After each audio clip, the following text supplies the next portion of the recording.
إن الذين آمنوا والذين هاجروا وجاهدوا في سبيل الله أولئك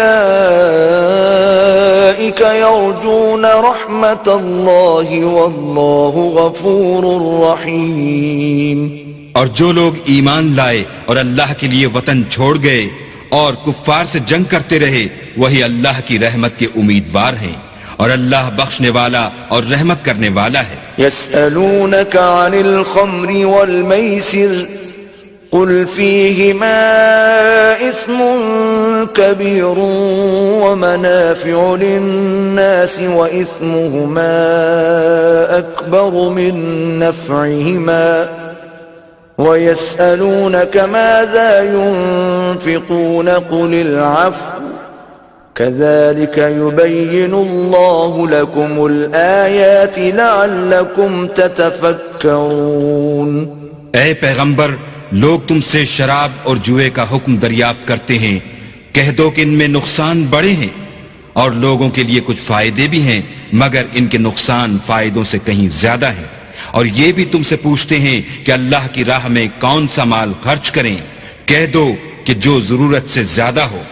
اس طرح اللہ تمہارے لیے اپنے احکام کھول کھول کر بیان فرماتا ہے تاکہ تم سوچو. فی الدنیا والآخرہ وَيَسْأَلُونَكَ عَنِ الْيَتَامَى قُلْ إِصْلَاحٌ لَهُمْ خَيْرٌ وَإِن تُخَالِطُوهُمْ فَإِخْوَانُكُمْ وَاللَّهُ يَعْلَمُ الْمُفْسِدَ مِنَ الْمُصْلِحِ وَلَوْ شَاءَ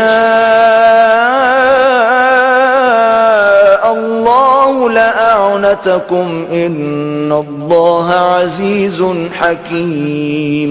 یعنی دنیا اور آخرت کی باتوں میں غور کرو، اور تم سے یتیموں کے بارے میں بھی دریافت کرتے ہیں، کہہ دو کہ ان کی حالت کی اصلاح بہت اچھا کام ہے، اور اگر تم ان سے مل جل کر رہنا یعنی خرچ اکٹھا رکھنا چاہو تو وہ تمہارے بھائی ہیں، اور اللہ خوب جانتا ہے کہ خرابی کرنے والا کون ہے اور اصلاح کرنے والا کون، اور اگر اللہ چاہتا تو تم کو تکلیف میں ڈال دیتا، بے شک اللہ غالب اور حکمت والا ہے. وَلَا تَنكِحُوا الْمُشْرِكَاتِ حَتَّى يُؤْمِنَّ وَلَأَمَةٌ مُؤْمِنَةٌ خَيْرٌ مِّن مُّشْرِكَةٍ وَلَوْ أَعْجَبَتْكُمْ وَلَا تُنكِحُوا الْمُشْرِكِينَ حَتَّى يُؤْمِنُوا وَلَعَبْدٌ مُؤْمِنٌ خَيْرٌ مِّن مُّشْرِكٍ وَلَوْ أَعْجَبَكُمْ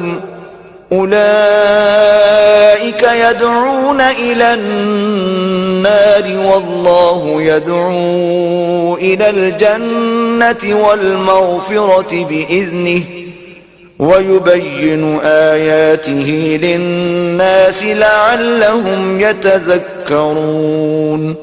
اور مومنوں مشرک عورتوں سے جب تک ایمان نہ لائیں نکاح نہ کرنا، کیونکہ مشرک عورت خواہ تم کو کیسی ہی بھلی لگے اس سے مومن لونڈی بہتر ہے.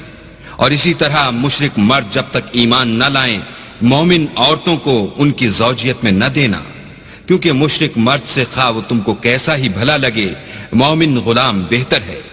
یہ مشرک لوگوں کو دوزخ کی طرف بلاتے ہیں، اور اللہ اپنی مہربانی سے بہشت اور بخشش کی طرف بلاتا ہے، اور اپنے حکم لوگوں سے کھول کھول کر بیان کرتا ہے تاکہ نصیحت حاصل کریں. وَيَسْأَلُونَكَ عَنِ الْمَحِيضِ قُلْ هُوَ أَذًى فَاعْتَزِلُوا النِّسَاءَ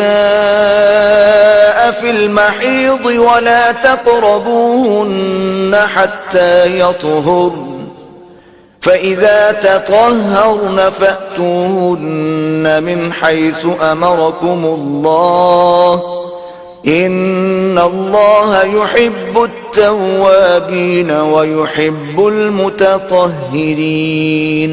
اور تم سے حیض کے بارے میں دریافت کرتے ہیں، کہہ دو وہ تو نجاست ہے، سو ایام حیض میں عورتوں سے کنارہ کش رہو، اور جب تک پاک نہ ہو جائیں ان سے مقاربت نہ کرو. ہاں جب پاک ہو جائیں تو جس طریق سے اللہ نے تمہیں ارشاد فرمایا ہے ان کے پاس جاؤ.